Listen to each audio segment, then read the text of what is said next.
Hello everyone, welcome back to Hopsy. We are doing the cap machine, it's offensive security.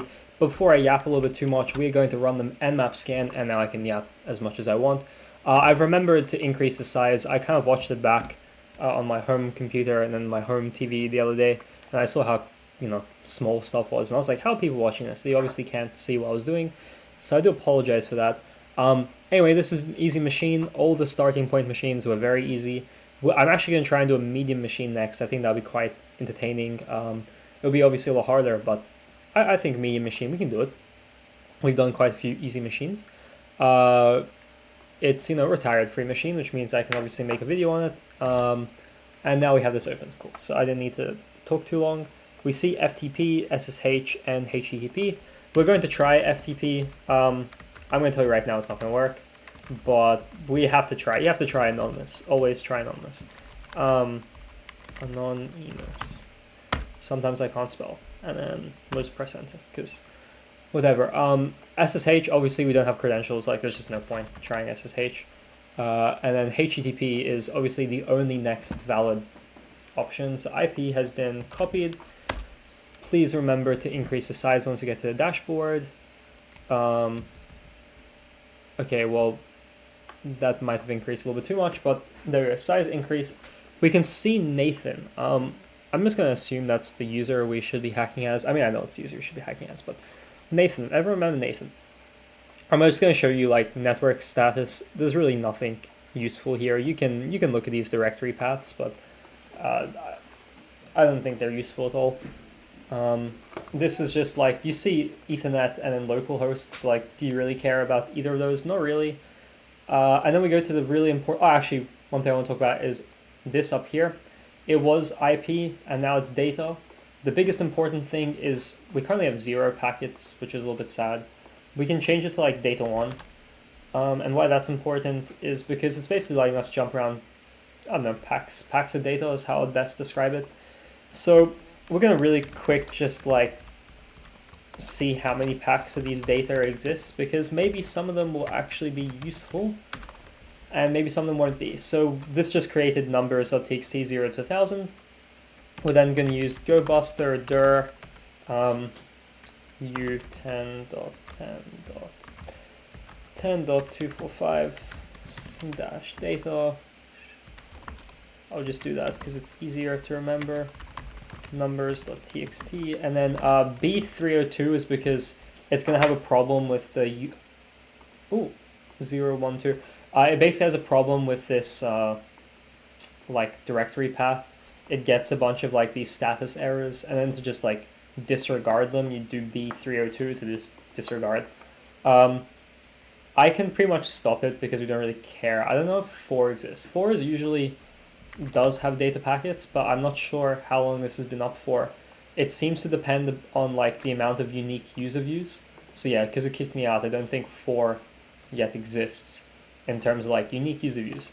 So we're going to do, well, we were at 2 and I changed it to 1. So yeah, like look, we're currently on 1 and now there's 128 data packets. So I'm going to download it anyway just to show you, because I think that's pretty important. And we're going to go to data 2, with 0, sorry, and data 0 basically just means before me. So someone before me was looking at these data packets and I've managed to steal it.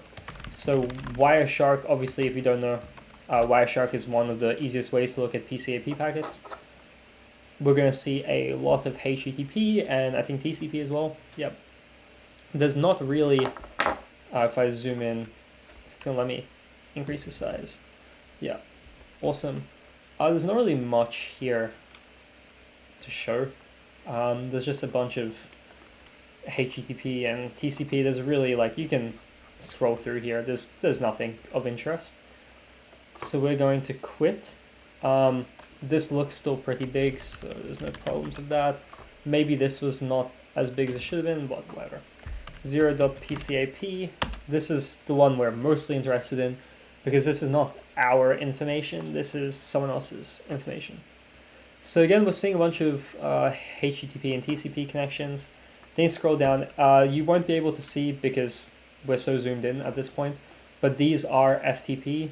So you can see FTP file transfer protocol down here. And we're going to search FTP because last time there was a bunch of HTTP and I don't care, and then we're going to filter by time. And why I care about filtering by time is because we can see they've gone in, they're using user Nathan, which if I alt tab, you know, I mean, we all know user Nathan, that's pretty much who we are. Even though I checked, we have no cookie credentials, there's no login, so we don't have a cookie. Please specify the password, and they literally just password in plain text. This is, you know, why you don't communicate over unsecure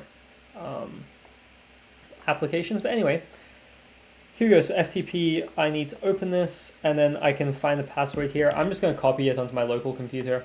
I have OneNote open, so I'm just going to paste it into OneNote. Someone messaged me. So if you... Actually, I don't want to show you my OneNote files. That would be a bad idea. So we have password and username, and we know, okay, well, it's FTP. So maybe let's give FTP a second shot. FTP dot... we should probably cancel this actually. We don't need Wireshark open anymore. So FTP 10.10.10.245. Name Nathan. Let me grab that password, copy it, paste selection. That's not normal. Let's do it one more time, because I know that that's cap.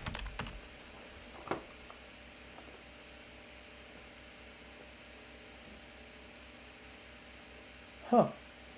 That's extremely strange. I took their password exactly. I don't know why it doesn't like me, but we're just gonna pretend that didn't happen. Anyway, because FTP would only give us the flag for Nathan, we obviously need to try and get onto this server, so we're gonna use SSH.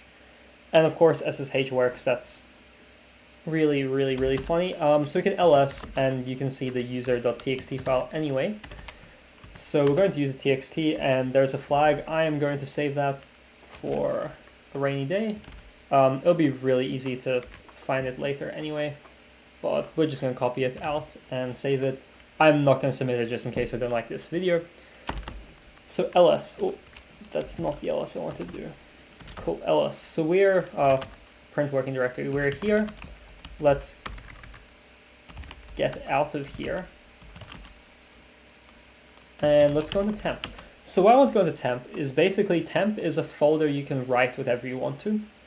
And there's no like permission blocking on temp. You know, if I'm in like etc. home or dev, or I mean I can't even go into root. Like if I mean like obviously I'm not gonna be able to cat what's inside root.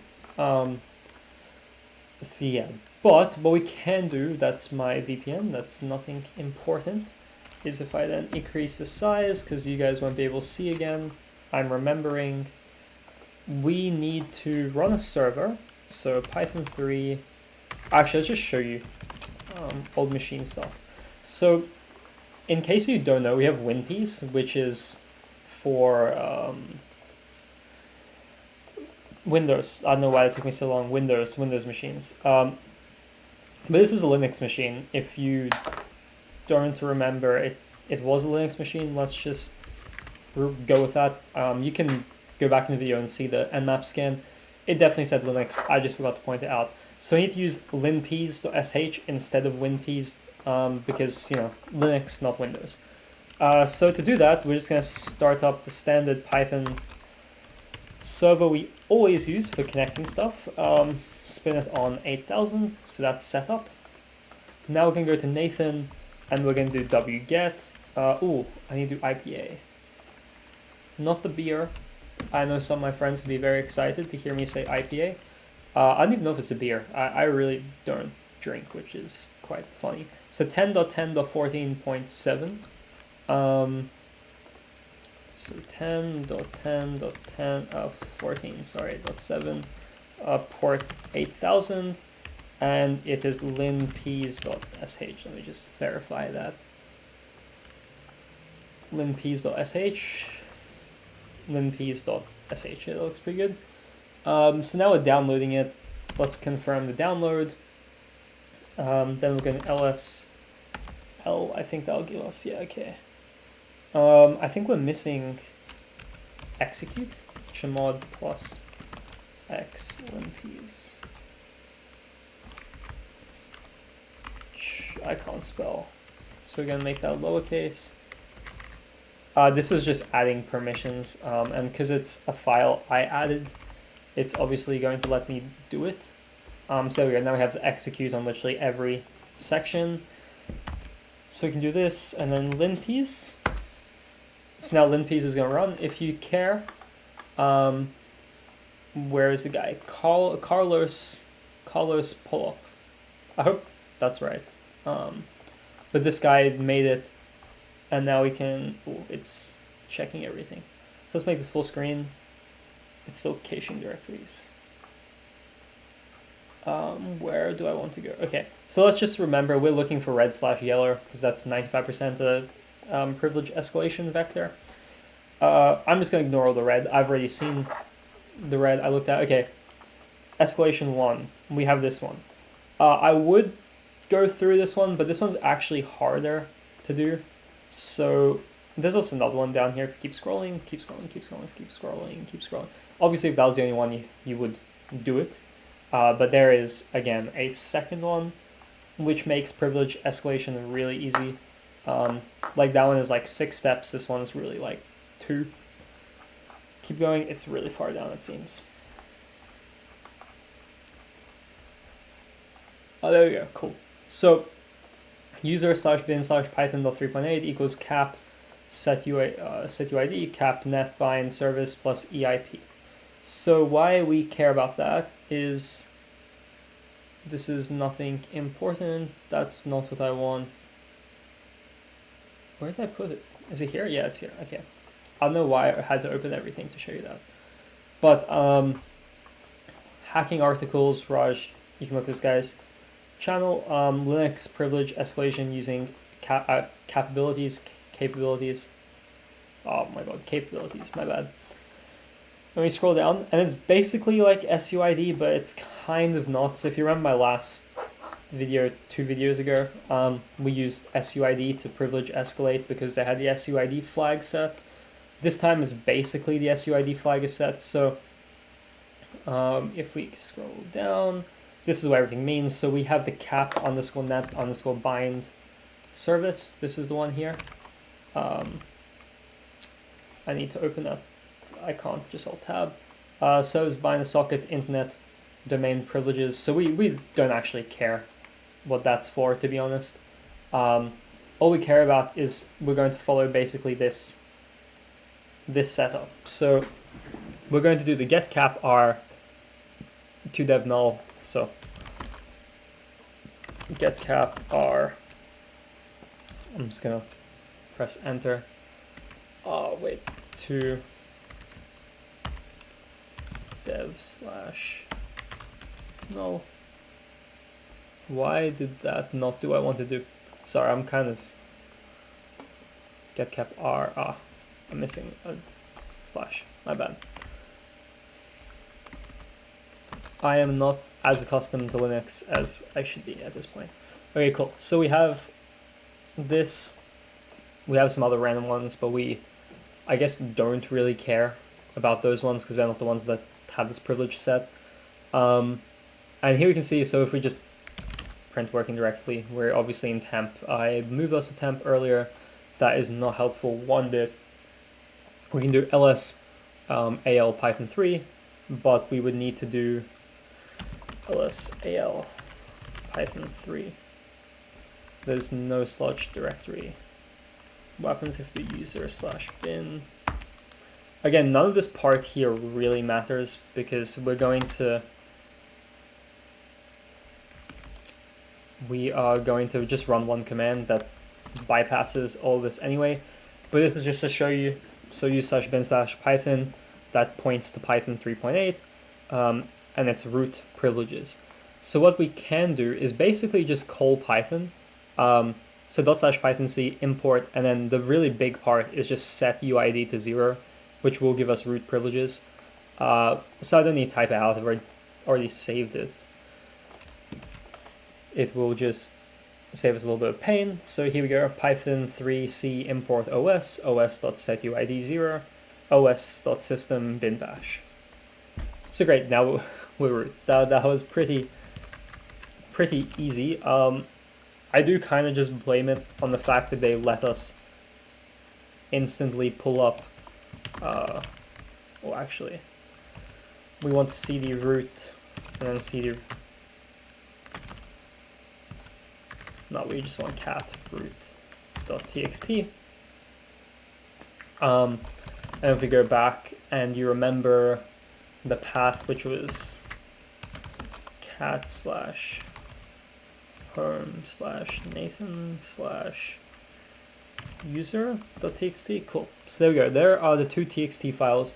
Yeah, so what I was going to say is this was really made easy by the fact that it was two 95% plus privilege escalation vulnerabilities as soon as you go onto the machine.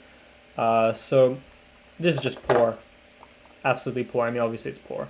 It's an easy machine, but we did it. We are going to now put the user flag in. Going to jump back and put the root. Hopefully you guys can see this all right. I don't know if I actually increased the size here big enough. It looks all right on my recording platform. That's absolutely crazy that happened. I'll be back one sec. So I am back. That was pretty quick for both of us. It was like less than a minute for me to fix that. Okay, so we got. I need to submit a. Let's go with somewhat easy. Let's go with easy. Then we're going to jump back and take the root. And I feel like the root was like low-key easier than the user because we had to resubmit the machine because when you read like the pcap files, they had literally nothing inside. Oh, there we go. We got the pawn, the pawn thing. I'm going to just submit the rating, which will be 3 easy. So yeah, I think, good machine, get back into it. Next one will be a medium, so it'll be much harder to do, hopefully. It's basically just redoing SUD practice and learning how to copy stuff into TMP. So I hope you enjoyed, and I'll see you in the next video. Goodbye.